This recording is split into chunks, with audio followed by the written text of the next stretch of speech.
That which is the absence of the signified, Derrida calls a trace, an invisible, marked by a sign under erasure. For Derrida, this is an experimental strategy of philosophizing in which what is being referred to as the transcendental arch, origin, must make its necessity felt before letting itself be erased. This is very important from an analytic point of view, because if erasure takes place before there is any emotional connection with the other, erasure would remain an intellectual game without analytic gravity. It is interesting that Derrida uses the notion of arch trace, which I imagine as a philosophically sophisticated expression of what Jung tried to express by archetype, a notion reflective of Jung's Kantian vision. I cannot here elaborate the complexity of this notion, except to say that to follow Derrida's intent is to change certain habits of mind, rooted in our traditional metaphysics, in language, representation, ideas of the origin, and in our binary logic. Using Derrida's strategy of sous-rapture, the notion of the crossed-out self, under erasure, rather than being seen as a transcendental idea, essence, or substance, comes even closer to Jung's recognition of its mystery and unknown quality. Seen as a trace, the crossed-out self's invisible presence is both marked yet effaced, and its shadow otherness, seen otherwise, is both paradoxical and mysterious, both light and dark, yet neither. I believe Derrida's sous-rapture gets at the intention of Jung's idea in a new and highly original way. It also penetrates into the idea of nothingness beyond its literal and binary designations. Applying his notion to Jung's concept of the self adds a perspective that renews our understanding of the mysterium conjunctionis and helps us resist turning it into a simple conceptual unity or idealism. A danger pointed out by Nicklin, who emphasized the mysterium conjunctionis as a complexio oppositorum of paradoxical and monstrous proportion. As we have seen, Edinger also emphasizes the mysterious nature of the opposites and traces it culturally in the development of science and materialism, placed like a cuckoo's egg in the nest of the Christian vision. Imagine Derrida's sous-rapture as another such cuckoo's egg placed in the nest of modernism and Jungian psychology. It is paradoxical. It is monstrous, a foreign body that, like the egg Edinger describes, is also likely to hatch something new. I imagine it as a complexio oppositorum, continually hatching at the core of the mysterium conjunctionis, now bringing into our science and materialism an original, philosophical sensitivity to the paradox of language, and continually deconstructing our tendencies to logocentrism. Applying Derrida's idea of sous-rapture to the notion of the self in Jung's psychology opens a way of imagining the crossed-out self as under erasure. Imagining such a crossed-out self psychologically is an attempt to think about something that can never be simply identified with any one side of a binary pair. Light or dark, black or white, spirit or matter, masculine or feminine, imaginary or real, conscious or unconscious, or with any hypothesized transcendental notion that attempts to supersede or lift itself up above these oppositions, as if language referred in some nominalist or substantialist way to some literal thing or entity. As we have seen, terms such as self, being, and God cannot be privileged or given status outside the language system from which they have been drawn. For Derrida, following 20th century linguist Ferdinand de Saussure, these terms derive their meaning in a diacritical way, each making sense only in relation to other signs in a synchronic system of signifiers, and having meaning only in relationship to other signs among which none is privileged. Nevertheless, philosophy, psychology, and religion all have a long history of mastered tropes or metaphors that appear and attempt to refer to something beyond the ordinary images of familiar words, such as being, God, and self.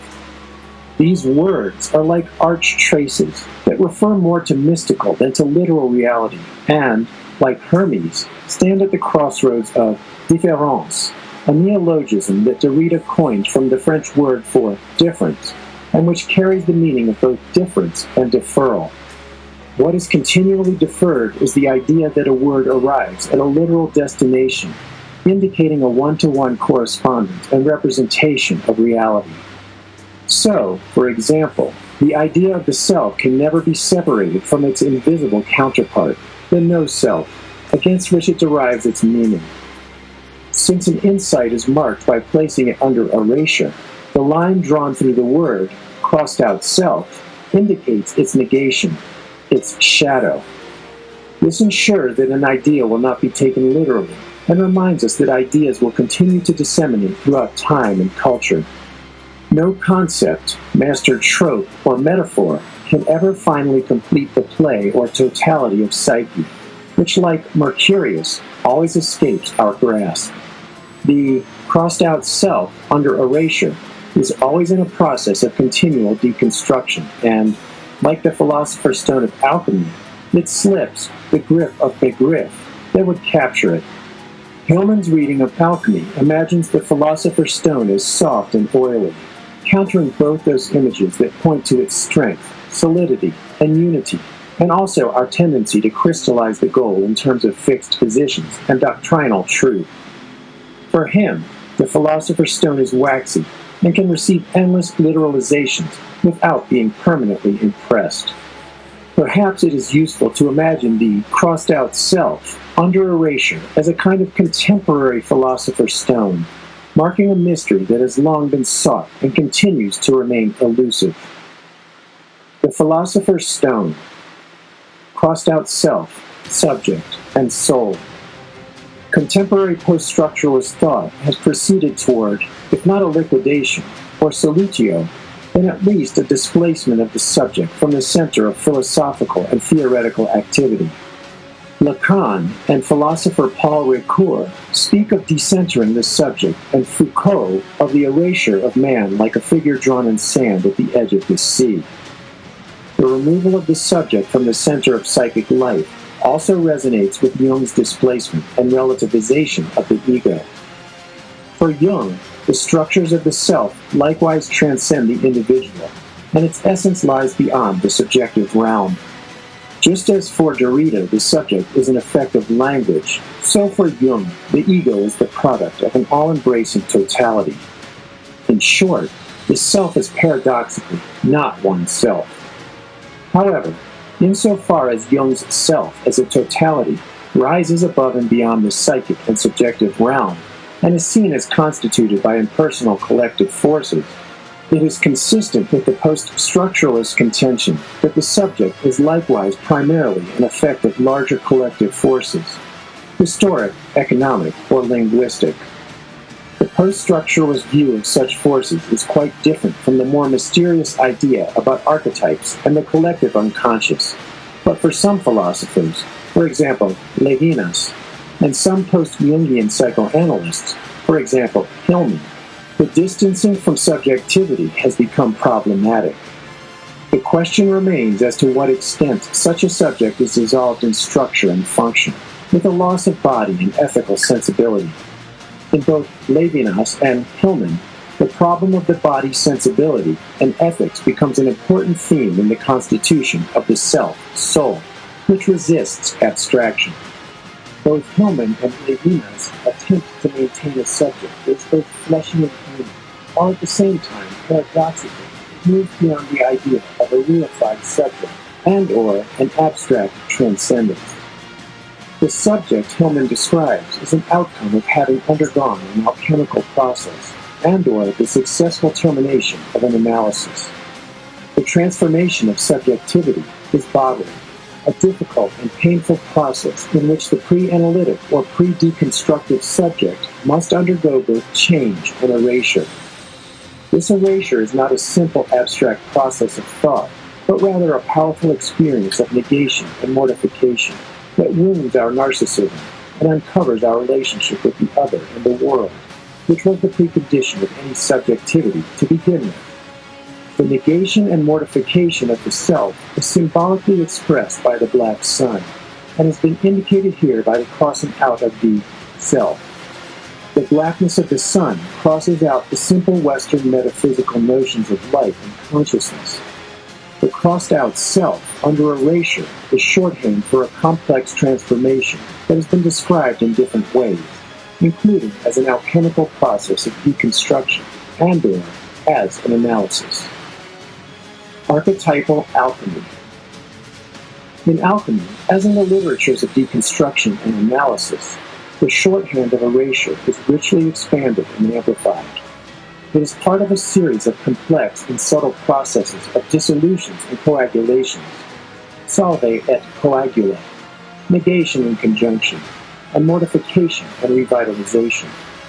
The idea of erasure lends itself to comparison with certain operations of alchemy that have to do with the processes of mortification, calcination, and dissolution, and entering into the blacker-than-black aspect of the nigredo, in which the self is ultimately reduced to no self. Such a focus emphasizes the death aspect of the opus and the powerful reduction of narcissism. In alchemy, the nigredo is often placed at the beginning of the work, and ultimately the blacker-than-black is thought to be surpassed as blackness lightens and yields to other colors. The changes in coloration reflect subtle changes in the soul. One reading of this process is that it is linear, progressive, and spiritual. It results in a literal salvational goal in which the lead of the pre-deconstructed or analytic subject is thought to be changed into the gold of a resurrected self, forever beyond further dissolution or mortification. For Hillman, this is a literalized reading of alchemy by which the stain of blackness is forever dispelled. His critique of such a reading parallels the insights of a deconstructive reading, in which speaking about a post-deconstructive and/or post-analytic subject is problematic, as if such a self or subject is a fixed outcome or product of such proceedings. There is never simply an after of analysis or deconstruction, and expressing it conceptually recreates the illusion of a self-enclosed totality. No one is ever fully analyzed. No deconstruction is ever complete. The unconscious or blackness is never totally eliminated. The alchemical work of James Hillman emphasizes the continuous process of deconstruction, while at the same time indicating a transformative process that recognizes a potential for revitalization. Hillman radicalizes our reading of alchemy and resists any allegorical or salvationist reading of it. His has been an important voice, critiquing any reading of steps and stages, emphasizing instead a way of seeing that regards each phase for itself. He stays true to alchemy in organizing his work around colors as aesthetic materials reflecting qualities of his soul. In a series of papers, he writes about the seduction of black, alchemical blue, and the unio mentalis, silver and the white earth, parts 1 and 2, and the yellowing of the work. In Concerning the Stone, Alchemical Images of the Gold, he writes about the rubedo, the process of reddening. In all of the works mentioned, he tries to see through the linear progression of a unidirectional model simply progressing through time. One of the dangers of placing blackness into a process of development is the tendency to move too quickly away from its radicality, its blacker-than-black aspect, its depth, its severity, and the suffering associated with it. The unidirectional, spiritualized version of the alchemical opus wants to move out and away from the blackness. Its focus is on the move from black to white, from nigredo to albedo, the classical alchemical formula. Nevertheless, the focus on movement and transition from one state or color to another, useful as this might be, runs the risk of not seeing with that dark eye that sees blackness for itself, and not simply as a passage to whiteness, change, and generation. The temptation to read alchemy in this way has textual support in Edinger. That which does not make black cannot make white, because blackness is the beginning of whiteness. Putrefaction is of so great efficacy that it blots out the old nature and bears another fruit. Putrefaction takes away the acridity from all corrosive spirits of salt, renders them soft and sweet. Classic passages such as these may lead one to focus on whiteness, the albedo of new form, and the soft sweetness of renewal. Such passages describe important qualities of alchemical transformation, but they can also lend themselves to readings that can reduce the dark depth of the putrefaction process to a moment of negation in an intellectual dialectic. It is useful to recall Ettinger's warnings that the alchemical work is dangerous and requires torture, killing, and death, as well as Hillman's caution that the mortificatio occurs not just once, but again and again. Blackness is not just a stage to be bypassed once and for all, but a necessary component of psychological life.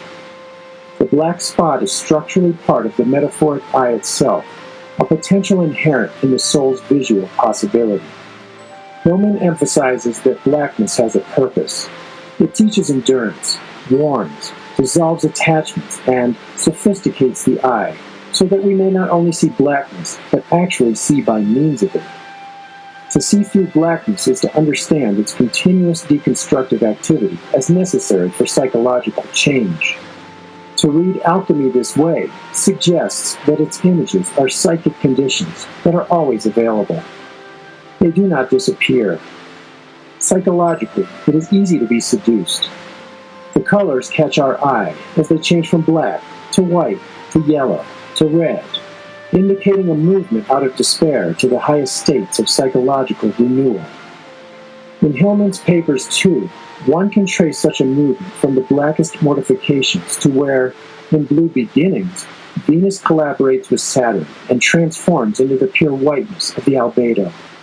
The perfection of white rots, but only to yellow, opening the way for rubedo, the reddening, libidinal activity of the soul as it resurrects and revivifies matter, crowning it in beauty and pleasure. In fact, Hillman describes the alchemical process in this way. If one stands back and abstracts his descriptions and places them into a developmental vision, one could say this is in fact what he describes as the alchemical process, however watered down. Such a reading, however, would interpret Hillman precisely in the way that he would not want to be read.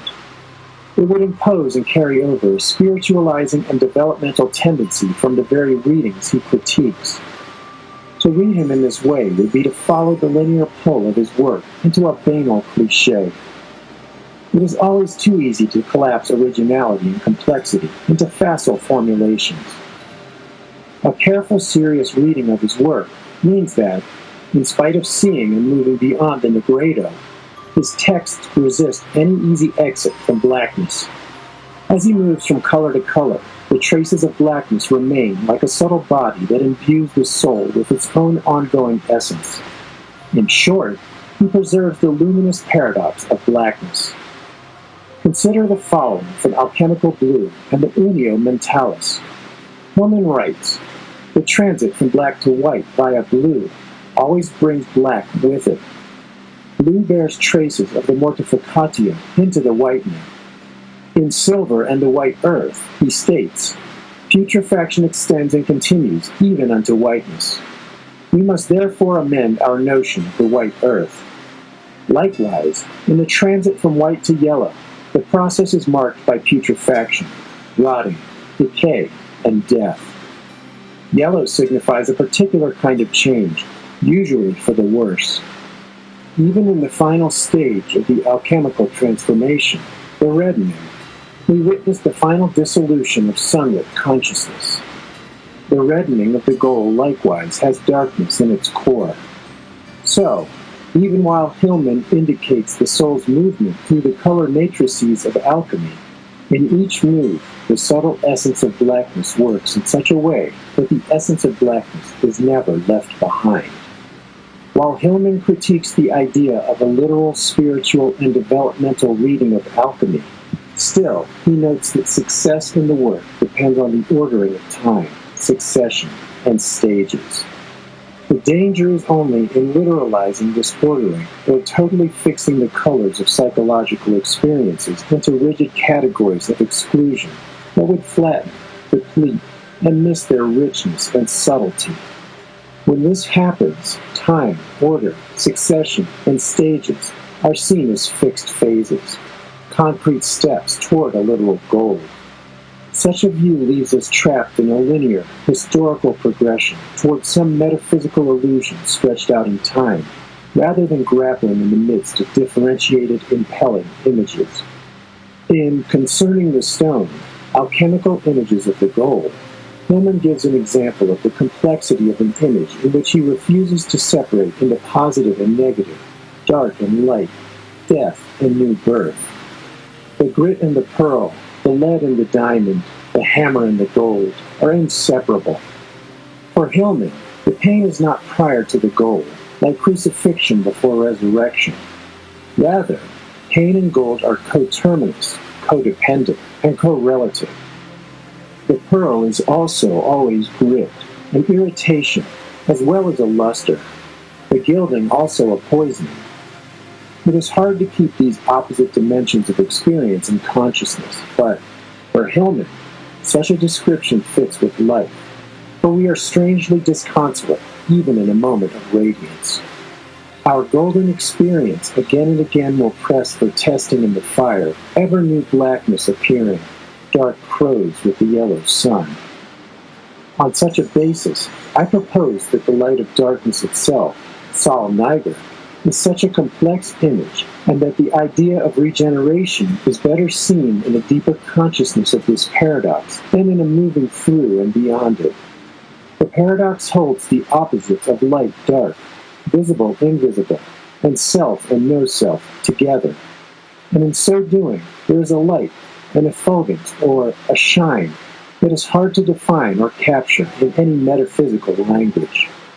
Taking Hillman's lead, my experience has been to imagine the luster of blackness itself in its multiplicity and, like Hillman and Lopez Pedreza, to resist as much as possible going to other colors to reflect the complexity of experience. In this way, I have attempted to extract the black back from the arrays of colors in order to give full acknowledgement to its subtle presence. While blackness appears somewhat different when seen through blue, white, yellow, and red, its essence remains. Here, blackness need not be understood only as a literal color, but also as a qualitative differentiation of intensities and hues, which is essential to the act of imagination. In this way, black remains as a subtle body, embracing psyche with its ongoing essence, repeating, deconstructing, tincturing, and making itself felt in the very pigment of the soul. It is an essence of multiple differentiations and layers of meaning. We have seen that writers and painters have long known about the many qualities of blackness. The following is a remark by the famous Japanese painter and printmaker Hokusai. There is a black which is old and a black which is fresh, lustrous, brilliant black, and matte black, black in sunlight and black in shadow. For the old black, one must use an admixture of blue. For the matte black, an admixture of white. For the lustrous black gum must be added. Black in sunlight must have gray reflection. In The Song of Solomon, Toni Morrison states that there are 5 or 6 kinds of black. Some silky, some woolly, some just empty, some like fingers, and it don't stay still. It moves and changes from one kind of black to another. Saying something is pitch black is like saying something is green. What kind of green? Well, night black is the same way. May as well be a rainbow. Hillman, too, echoes the preceding statements. There are blacks that recede and absorb, those that dampen and soften, those that etch and sharpen, and others that shine almost with effulgence, a SOL NIGER. In addition to its multiple differentiations, the black essence is also ubiquitous, as John Brazostowski well demonstrates in a piece he wrote called Tantra Art. In it, he demonstrates the all-pervasive infusion of color in our speech. Beginning with black, he highlights its presence in between our words, often invisible to eye and ear when we focus only on the literalizing word or meaning. Here we have a section from Jung's Psychology and Alchemy, treated to the same technique. The black lapis, black says, black in black. Hermes, black. Therefore, black. Nothing, black. Better, black. Or black. More, black. Worthy, black. Of, black. Veneration, black. Can, black. Come, black. To, black. Pass, black. In, black. The, black. World, black. Then, black. The, black. Union, black. Of, black. Myself, black. And, black. My, black. Sun, black. The, black. Monogenes, black. Is, black. Also, black. Called, black. The, black. Dark, black. Light, black.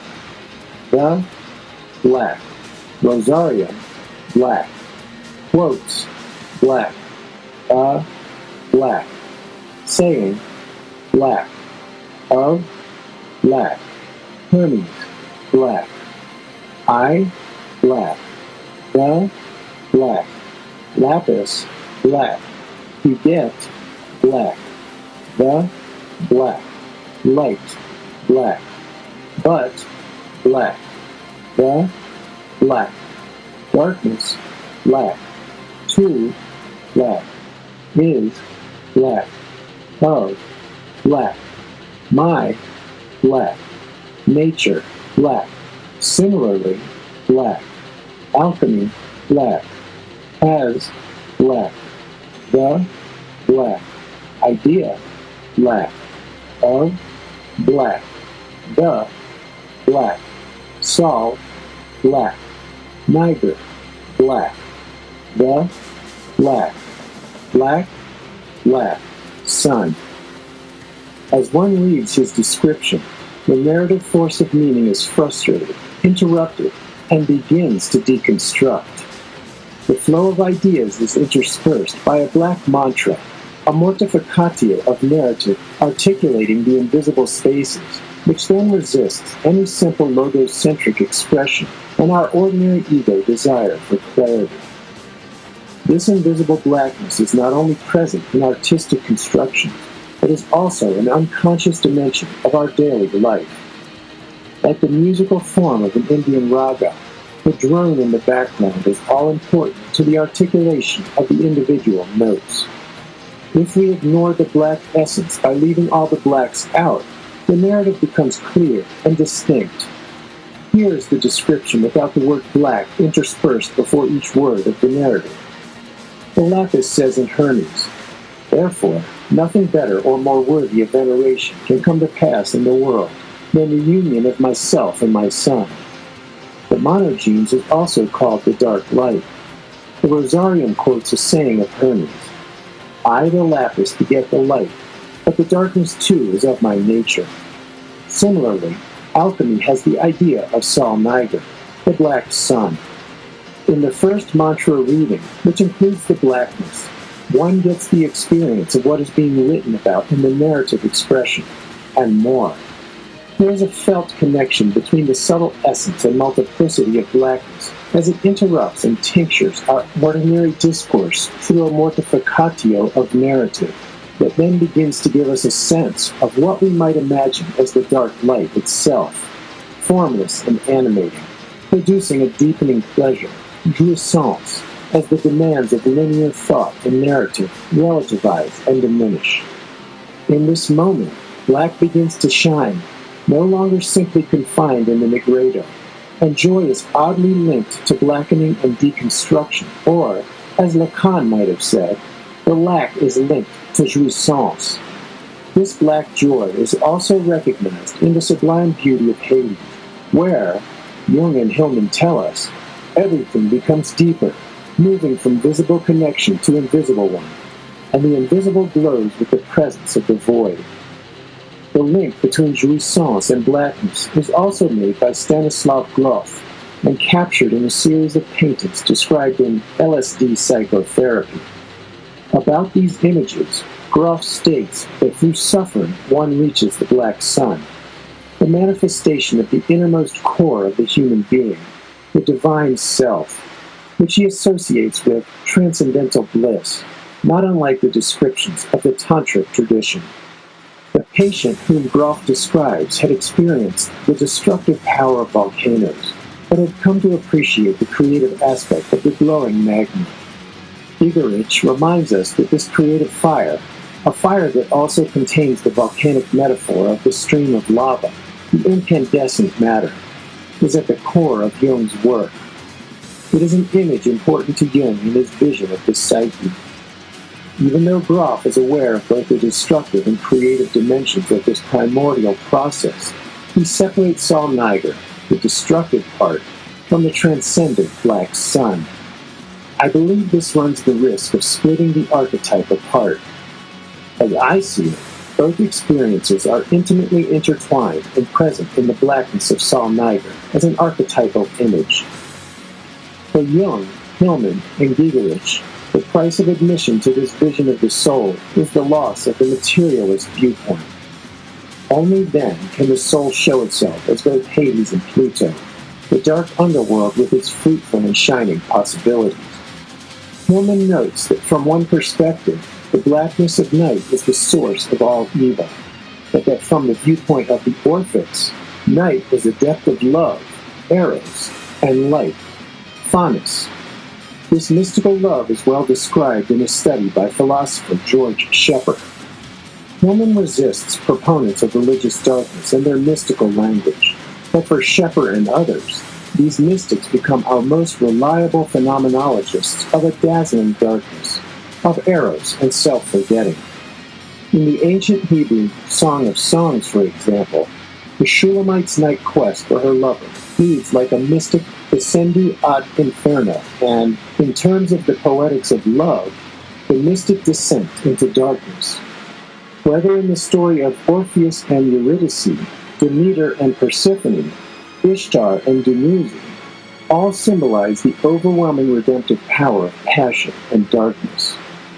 In this spirit, the Hebrew Song of Songs resonates with St. John of the Cross, who said, "O dark night, my guide, O sweeter than anything sunrise can discover, O night, drawing side to side, the loved and the lover, the loved one holy and souling in the lover." Mysticism and black light. The deepening paradox of SOL NIGER as a point of conjunction between Hades and Pluto, and as an expression of the mystical marriage, is deepened in the passion of the mystic's exploration of erotic passion and black light. The passion of ecstatic love is prominent in Sufi mysticism. Henri Corbin links such erotic passion with what the Sufis called black light, considered the highest spiritual stage and the most perilous initiatic step. The black light is that of the attribute of majesty, which sets the mystic's being on fire. It is not contemplated. It attacks, invades, annihilates, then annihilates annihilation. It shatters the apparatus of the human organism. The light is considered by the Sufis a very delicate spiritual state into which the mystic enters just before the fana, annihilation, turns into bakwa, survival, and marks a state shared by both.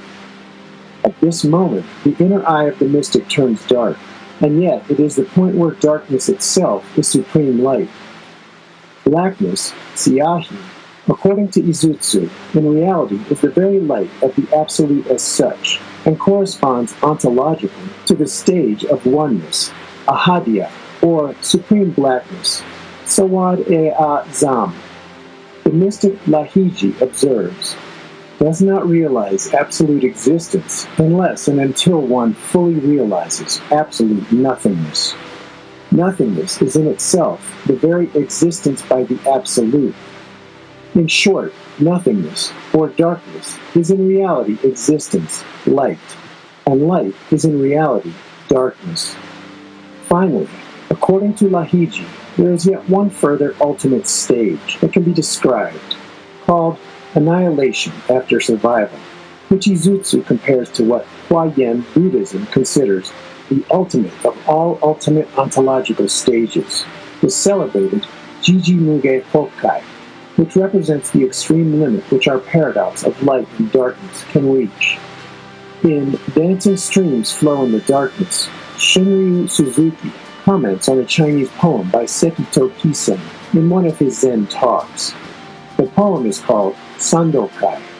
It is about 1,200 years old and speaks of the relationship between light and darkness, noting that, in the light there is darkness, but don't take it as darkness. In the dark there is light, but don't see it as light. For Suzuki, the absolute is beyond the limits of our thinking mind and cannot be known. In Invisible Light, Paul Murray captures the spirit in a poem titled Canticle of the Void, part of which follows. Smaller than the small. I am the seed of all that is known and unknown. I am the root and stem of meaning, the ground of wonder. Through me, each leading tendril of desire is drawn and breathes in consciousness of being. And yet, when you open your ears to my voice and listen with all your hearing, and listen again, no subtle joining of notes and words, no vertical song is heard, but silence is singing. And when you open your eyes to my appearance but cannot see me, or when you close your eyes and close your ears in concentration, and look with your hands and turn back again the pages of sleep's dark scripture, no great or terrible sign awaits, no vision burns, but absence is shining. Mine is the secret that lies hidden like the lustrous pearl gleaming within its oyster. The deepest secret, the secret hidden within the secret. The following poem by T.S. Eliot expresses similar insights. I said to my soul, be still, and wait without hope, for hope would be hope for the wrong thing. Wait without love, for love would be love for the wrong thing. There is yet faith, but the faith and the love and the hope are all in the waiting. Wait without thought, for you are not ready for thought. So the darkness shall be the light, and the stillness the dancing. In order to arrive at what you do not know, you must go by a way, which is the way of ignorance. In order to possess what you do not possess, you must go by the way of dispossession. In order to arrive at what you are not, you must go through the way in which you are not. And what you do not know is the only thing you know.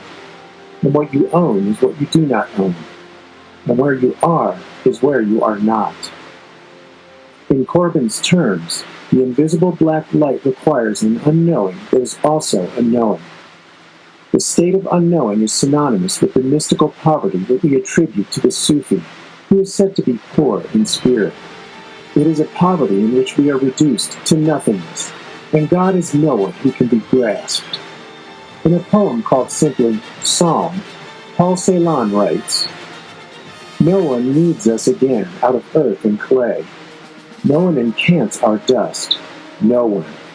Blessed art thou, no one. In thy sight would we bloom, in thy spite. A nothing we were, are now, and ever shall be blooming. The nothing, the no one's rose. With our pistils so bright, our stamen heaven waste, our corona red, from the purple word we sang over, oh, over the thorn. The Sufi ideas of not knowing and of mystical poverty and black light find their counterparts in the Kabbalistic and Hasidic notion of bitol, the nullification of the ego.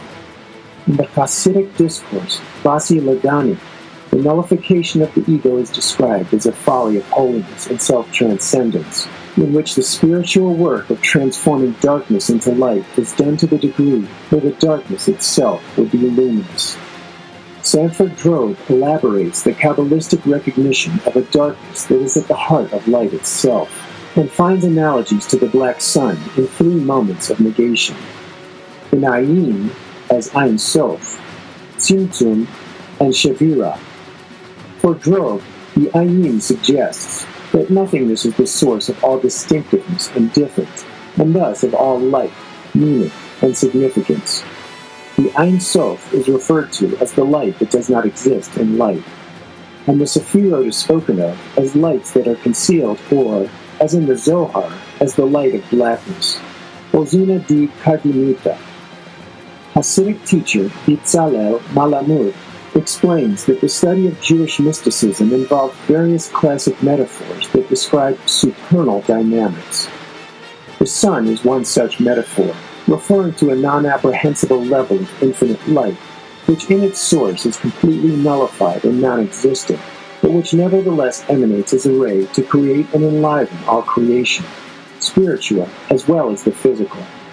The metaphor, however, does not tell the whole story, because we are thinking about an infinite sun that, if revealed as the direct source of the ray, would leave it and creation no room to exist with any independence. Malamud explains that in order to allow a place for separate existence, the infinite sun needs to be completely contracted. In the language of the Kabbalist, this is called the tzimtzum, which is basically the hiding of godliness. In other words, tzimtzum refers to the contraction of God's infinite light in order to create a space or black void, so that there is room for creation. Shavira refers, on the other hand, to a brilliant spark that exists like a scintilla in the sea of darkness that can serve as a basis for redemption. In the Kabbalistic universe, light and dark exist in an invisible interpenetration that, like SOL NIGER, might well be referred to as divine darkness.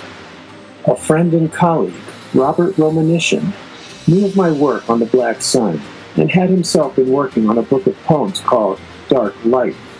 He told me that he had no idea why the title had come to him, and he sent me the following dream of the Black Sun. V and I awaken in a hotel room. It is dark outside, and I am surprised because it feels as if it should be morning. It feels that we have slept and the night has passed.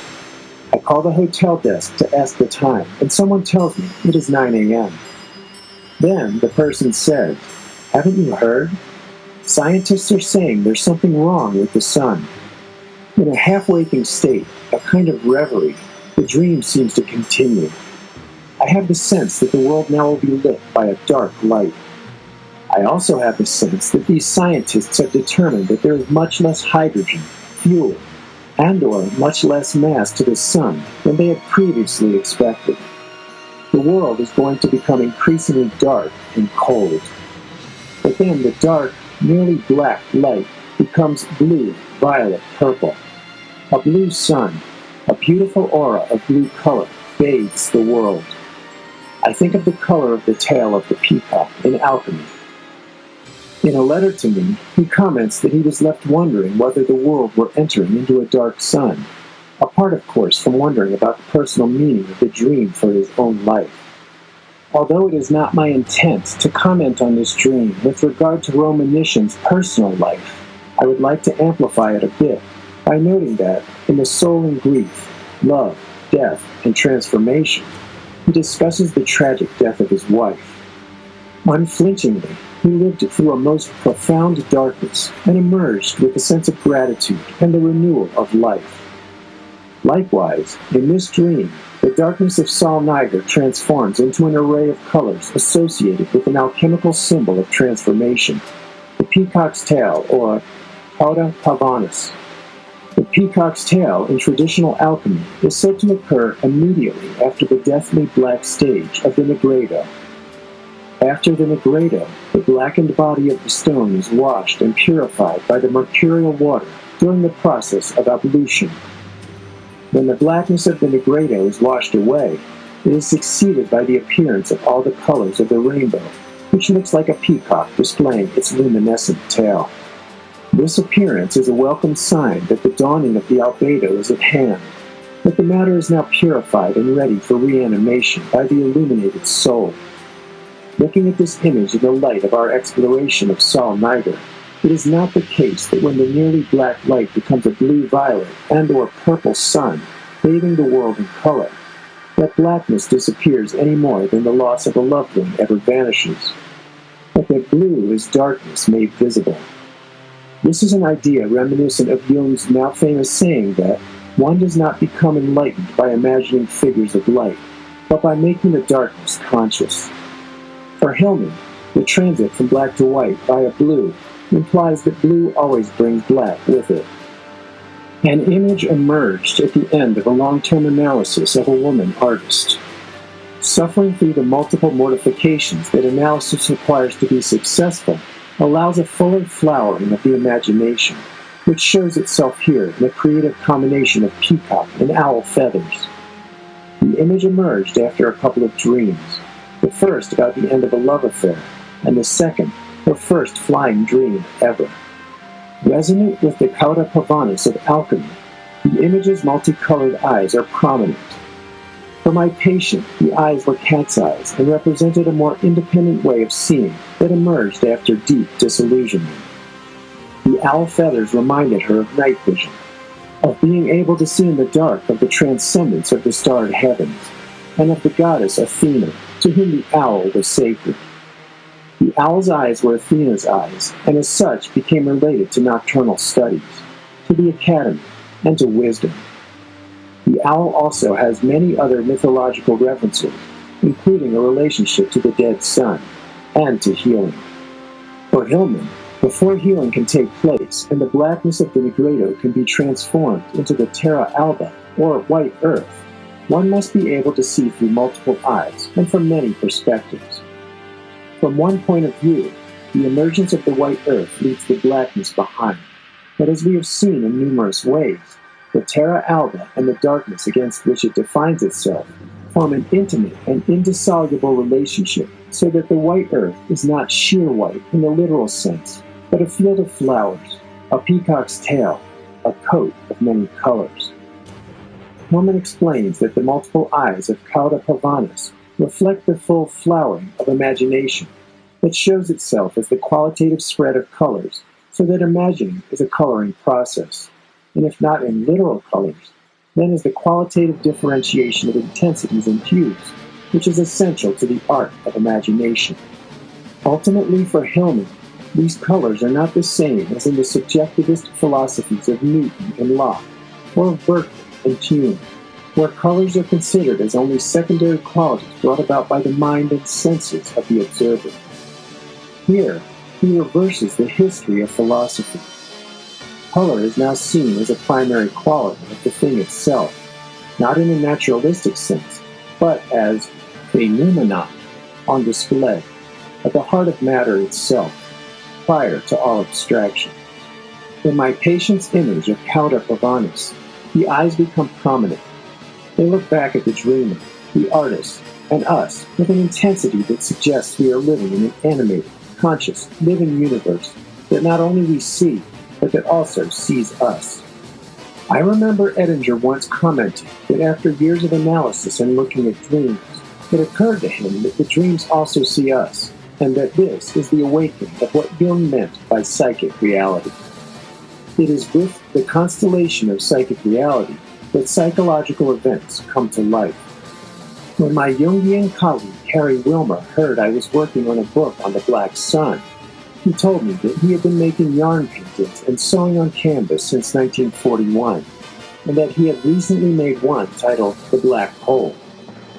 He sent me a picture of his image and stated that the band across the middle is the Milky Way, and the large sphere in the right lower corner is the Earth. The row of lights are the aurora borealis, and the gray explosions are gases believed to be released at the event horizon. Wilmer also commented that this image shows the ultimate black sun that we can expect when the end of time comes. He goes on, at that time, theory tells us that the gigantic black hole will suck in the entire Milky Way, the Earth, and our entire galaxy, including the Sun. The red dot is the singularity, the most dense gravitational body possible. I imagine Wilmer's vision as an ultimate SOL NIGER image, not reducible to either psychological or physical reality. His description is ominous and black, but his image is filled with color and life. I remembered an article in the New York Times by James Glanz. In the article, Glanz describes how black holes have been seen as windowless cosmic dungeons, ultra-compressed objects with gravity so powerful that anything that plummets through their trapdoors, surfaces called event horizons enshrouding each one, is forever lost to the rest of the universe. Scientists believe that not even light beams can escape once they are inside. He goes on, however, to report a surprising new find by astronomers who, using an X-ray observatory in orbit around the Earth, have discovered an intense glow, a glow with the intensity of 10 billion suns, burning just outside the event horizon of a huge but very distant black hole. In other words, for the first time, these astronomers have seen energy and light pouring out of a black hole and into the surrounding universe. These observations have given rise to many speculations, and probably will for the foreseeable future.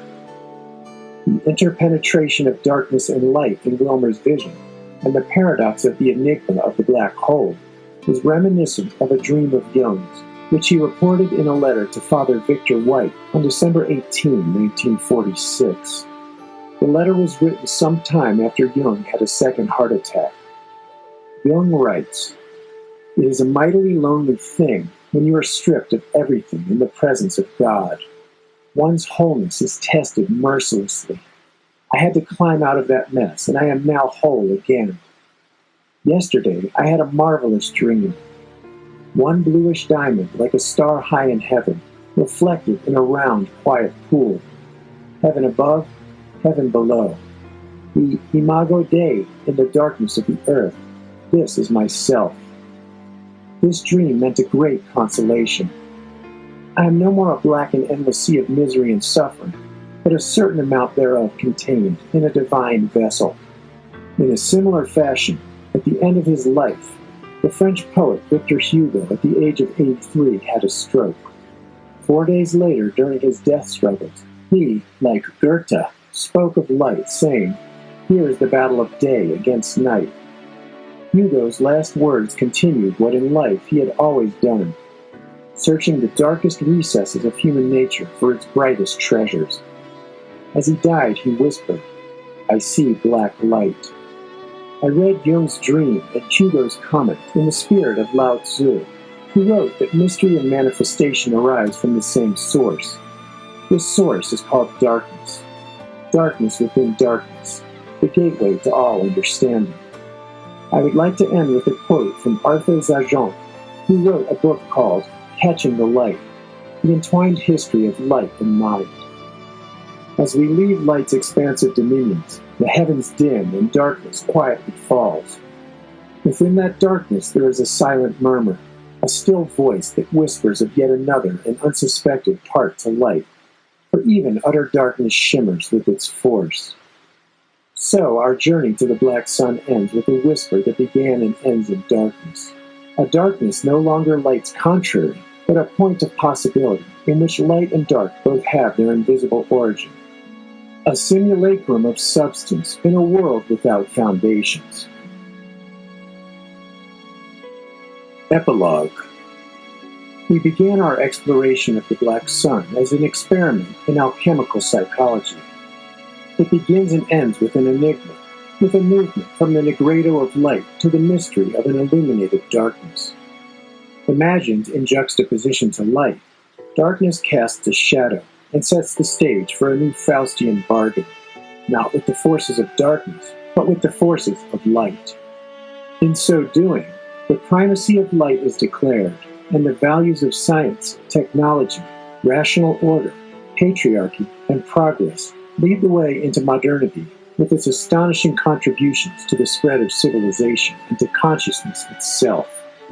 We have noted, however, that if light and the sun have led us into the present, it has also led to a massive repression and devaluation of the dark side of psychic and cultural life, and displayed a blind spot with regard to vision itself.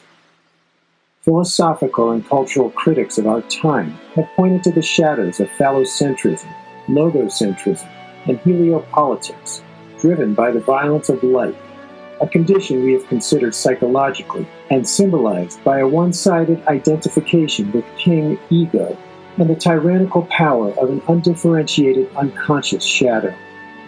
We have noted that the despotic king as prima materia must be relativized, and we have examined the alchemical phenomenology of the mortificatio, in which this primitive king is tortured, beaten, humiliated, poisoned, drowned, dissolved, calcined, and killed. These alchemical operations lead to a nigrata, or descent into darkness, that ultimately empties the soul and leaves only skeletal remains in the infernal light of SOL NIGER. SOL NIGER has been a difficult image to throw light upon since, like a black hole, it sucks all light into itself. Thus, in alchemy and, following it, in the depth psychology of Jung, the black sun has been associated with darkness almost exclusively. Our strategy has been to stick with this image and to resist any salvationist attempt to reach beyond it. Rather, our work has been to hesitate before the darkness, to pause and enter its realm, following it in alchemy, literature, art, and clinical expressions.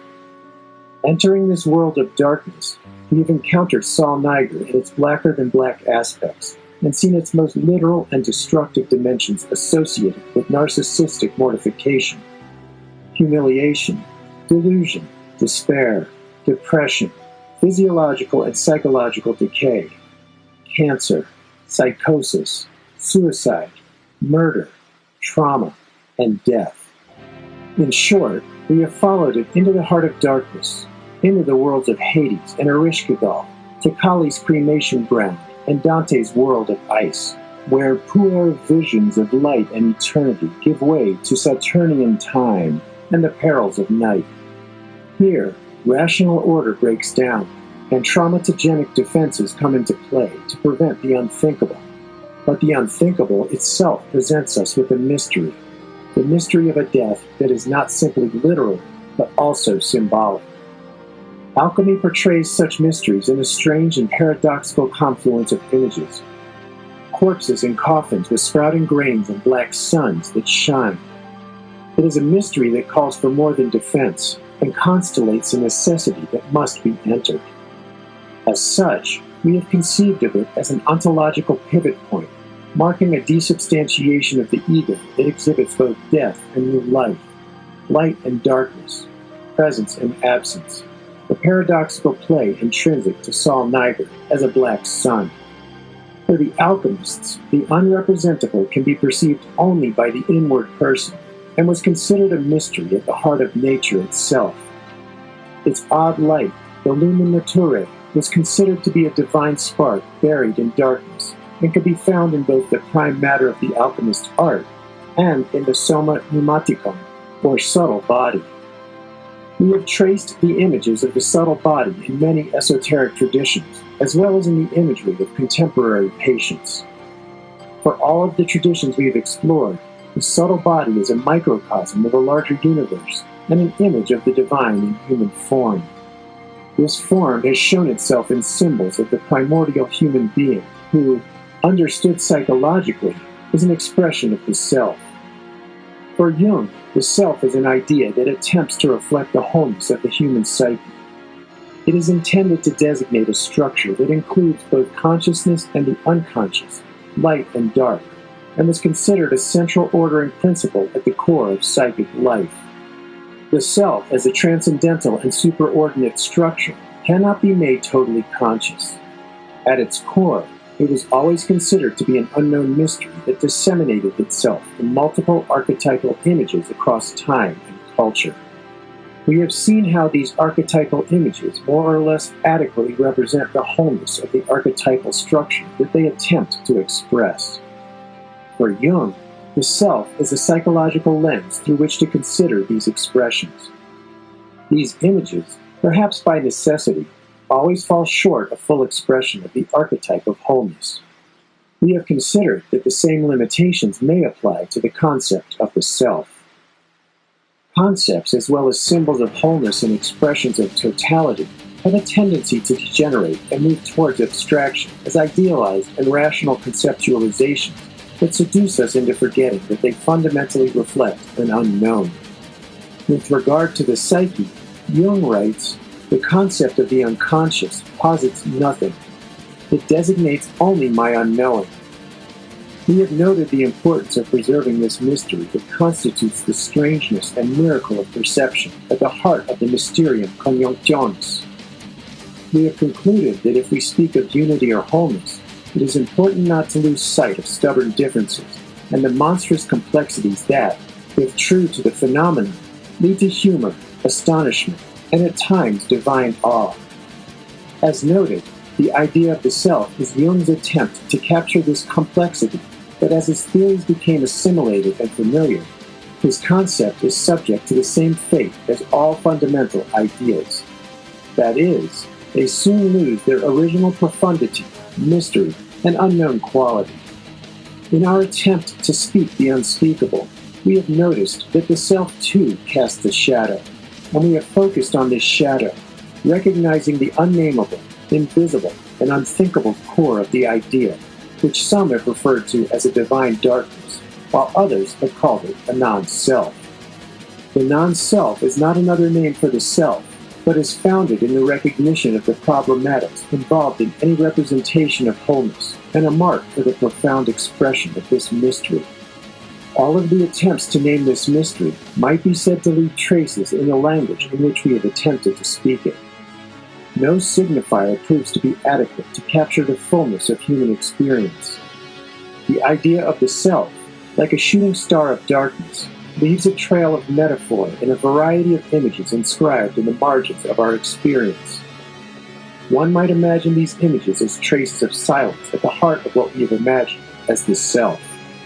In an attempt to speak about the self, we have sought to find innovative ways to preserve its mystery, paradox, and unknown quality. Borrowing from postmodern philosophy, the self has been imagined as a crossed-out self, under erasure, as an idea and image that has the mortificatio and self-reconstruction at its heart. Such a crossed-out self is always a non-self also. It is a darkness that is light, and a light that is darkness. And in this way of imagining, we have a glimpse of SOL NIGER. Experientially, these two poles of the archetype, light and dark, are in an eternal embrace, crossing one another in a dance that might look like the structure of DNA. It appears to me now that SOL NIGER might be considered an archetypal image of the non-self, having two integrated poles and multiple differentiations. At one end, the non-self can be seen in its most literal form, locked into the negredo and the mortification of the flesh. Here, the non-self leans toward physical annihilation and literal death. At its other pole, however, the archetypal image is no longer confined to the negredo and reflects itself in a different light, where annihilation is linked to both the presence of the void understood as absence, eros, and self-forgetting and a majesty that sets the soul on fire. In all, there is an alchemy and art in darkness, an invisible design rendering and rending vision, calling it to its sourceless possibility. The light of Western metaphysics has obscured darkness. Sedimented reason has thrown it to the shadows, naming it only as its inferior counterpart. But darkness is also the other that likewise shines. It is illuminated not by light, but by its own intrinsic luminosity. Its glow is that of the lumen naturae, the light of nature, whose sun is not the star of heaven, but SOL NIGER, the black sun. This is Greg Young for University Press Audiobooks. Thank you for listening. This audiobook, The Black Sun by Stanton Marlin, is copyrighted in 2018 in the name of Redwood Audiobooks and is based on the book published by Texas A&M University Press, copyrighted in 2005 in the name of Stanton Marlin. To see the complete line of University Press audiobooks, please visit the website at www.universitypressaudiobooks.com. Audible hopes you have enjoyed this program.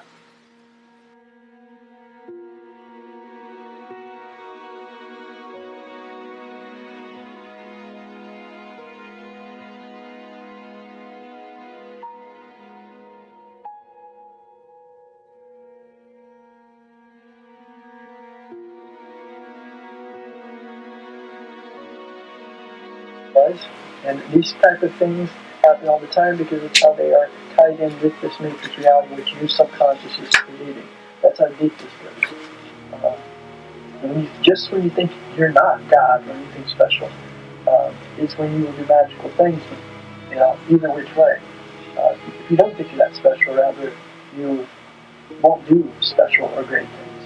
If you know you're a miracle worker and you have control over this matrix illusion, by tapping into nothingness, you will obtain everything you need. Just like the other day something happened, it arose, a situation where everything was going against me, and I didn't see around the corner that it's going to get better.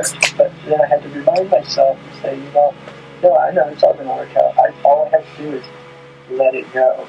Instead of overanalyzing, thinking about it consciously, you have to learn to let it go from your mind, and it can be very challenging.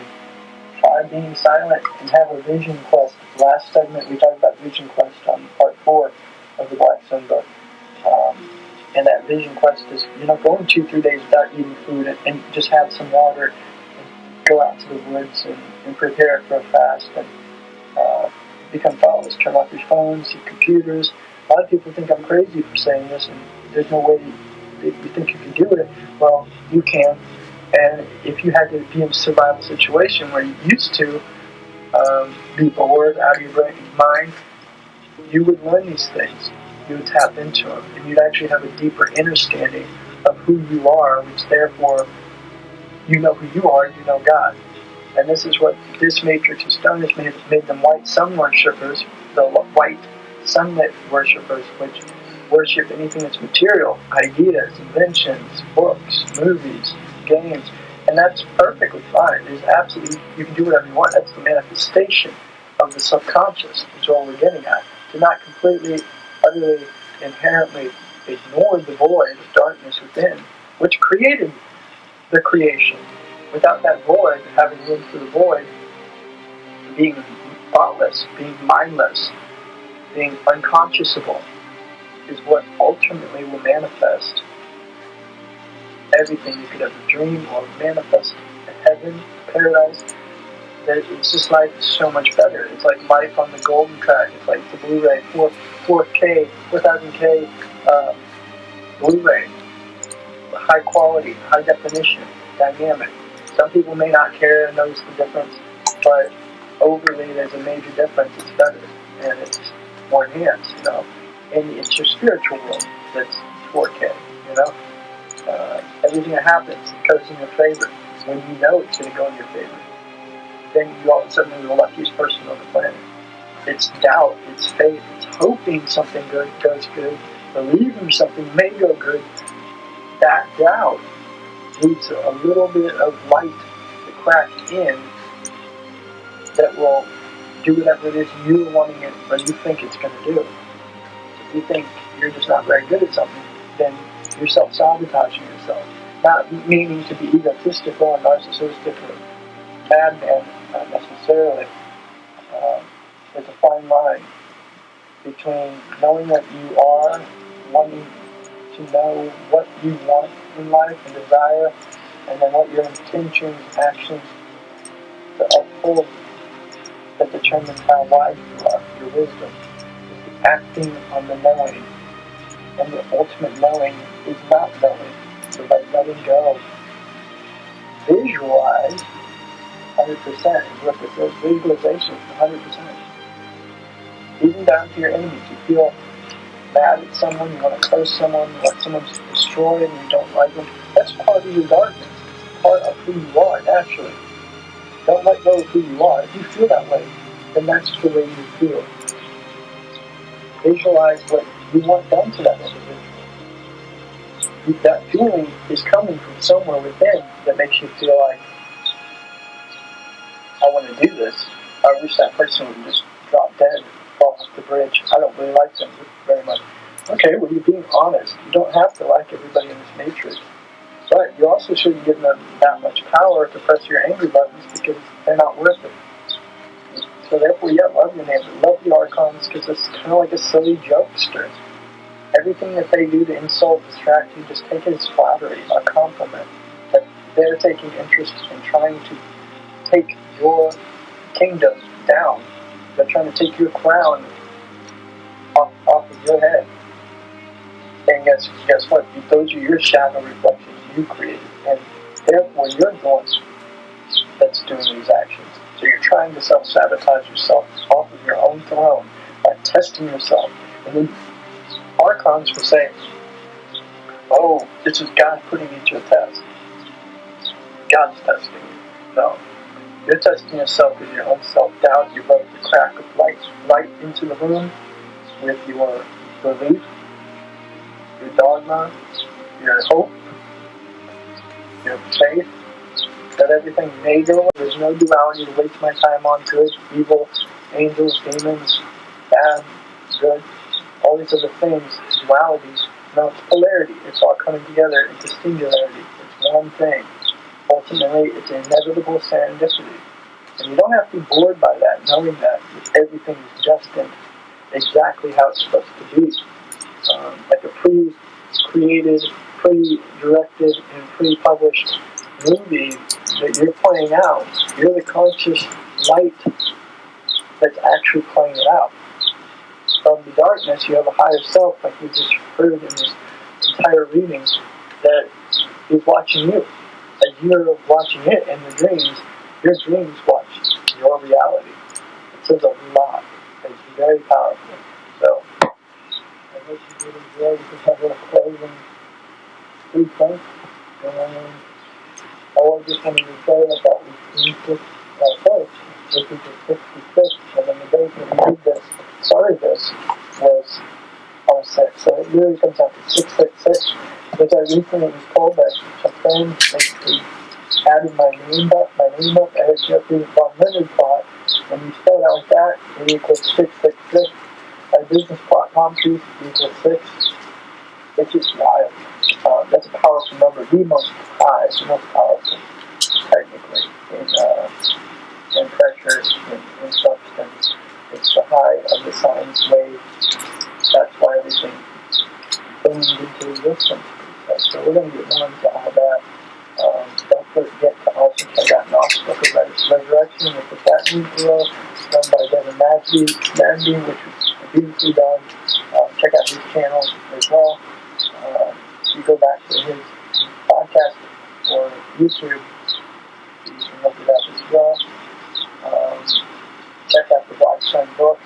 You go to the Black Sun Emperor fan page. I'm not going to allow them to take it down, but it's going to have a lot of the last projects that you're seeing now as kind of ending revelation to the Black Sun visions and revelations and different revisions that we have in adventures for the future. And then I will be out of the Matrix, but don't fret, don't fear. I will be taking care of this Matrix lineage as your Black Emperor over the darkness and over the light. And then remember, there's a massive amount of darkness up in that celestial sky. Then there is light. Light is a little candle. It's loud. I watched this guy, Cousin Leslie. I suggest going and checking him out, as well as an ex-minister. But I will just say, on a real note, I can't believe I could watch that at that time, because all he's really about, and there's nothing wrong with doing this, but he's about him, and overly the top with it. Because he did figure out he is God of his own reality. He figured out a lot. The things, like a lot of us do, we feel really good with that. We get this extra boost of energy. Where he's at, I was at years ago too. I'm not in that direction. I'm not more evolved or whatever, but spiritually, it was like, why am I wasting my time sitting on here? He reaches just as many people, more than me, hundreds of thousands as well. And since I started talking about this dark stuff, the real void and the black sun, I got a different audience. But his audience, he's like trying to bash Christianity, get you to engage over onto this other side. It's like atheism.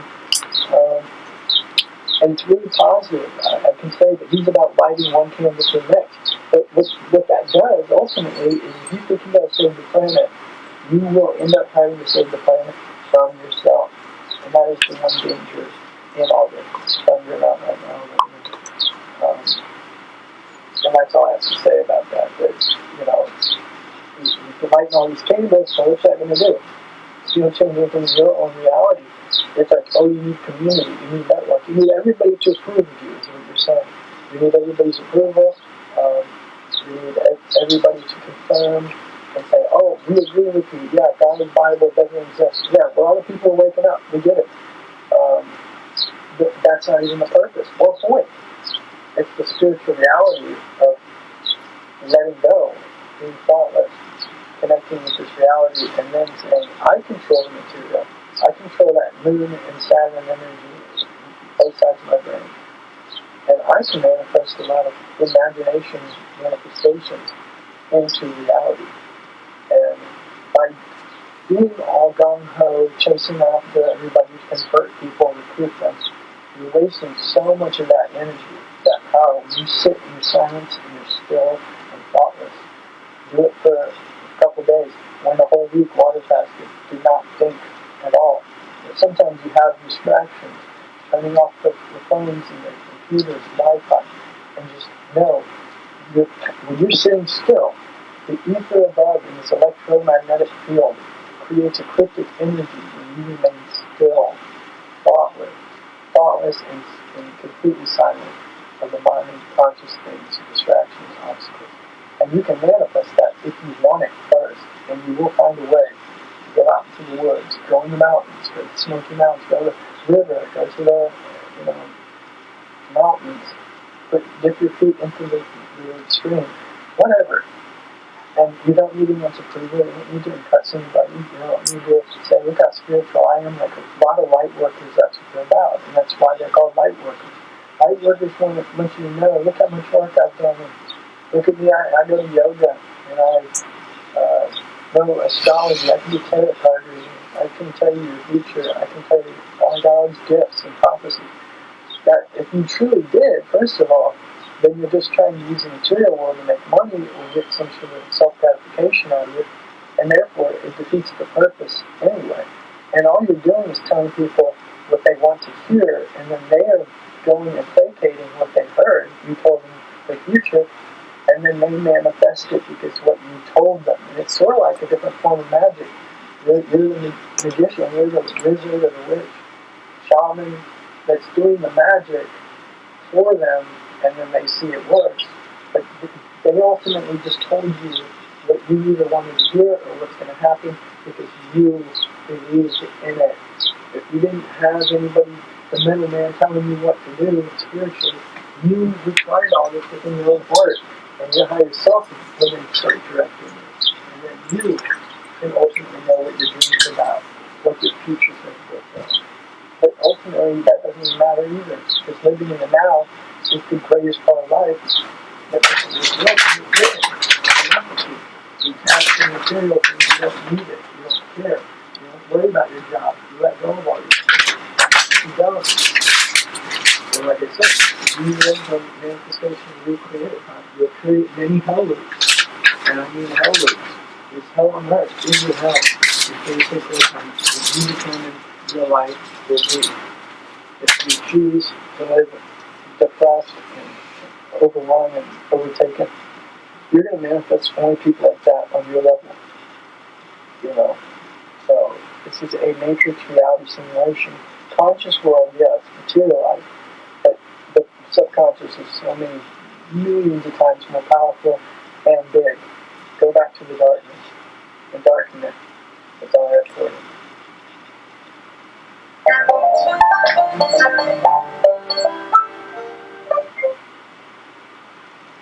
Manifest endarkenment rather than the light working, burning both ends of your candles for the matrix hell loop. Go back to the safe and protected power of the dark void. May ye be empowered by the endarkenment.